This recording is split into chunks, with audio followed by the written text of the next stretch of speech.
এই যে টাকাগুলো দেখতেছেন, হ্যাঁ, এগুলো এক মাসের বেতনের টাকা। এরকম 9টা বছর ধরে ইনকাম করতেছি। এই টাকাগুলা 9 বছর ধরে ইনকাম করে ফ্যামিলিতে দিতেছি। এখন যখন দেশে যাওয়ার সময় হয়েছে, এখন শুনি যে আরও 6 লক্ষ টাকার মতো ঋণ আছি। তাই 9 বছর ইনকাম করে কি করলাম? তাদের কাছ থেকে এই কথাটা জিজ্ঞেস করছিলাম যে আমার টাকাগুলো গেল কই, আপনার ঋণ কেন করছেন? তা আমারও তো কিছু বলেন নাই, এই কথার কোনো জবাব নাই। এখন আপনারা বলতে পারেন ভাই এই ফেসবুকে ভিডিও বানায় ফ্যামিলিকে ছোট করার কারণটা কি?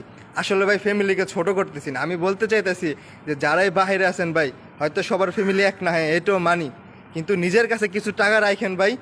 আর না হয়তো 8, 9, 10 বছর পরে এরকম অনেক ভাই আছে 20 বছর 25 বছর ধরে থাকে, জীবন একবারে সব কিছু ফ্যামিলিরে দিয়ে এখন নিজের জিরো। ঠিক আছে, তো তাদের উদ্দেশ্যে বলতেছে ভাই আমি 9টা বছর ভুল করছি। কিছু টাকা যদি রাখতাম, বাংলাদেশের 1 লক্ষ টাকা যদি মাসে রাখতাম, বছরে রাখতাম সরি, তাহলে আজকে আমার 9 বছরে 9 লক্ষ টাকা থাকতো। এখন আমার কাছে 9,000 টাকাও নাই।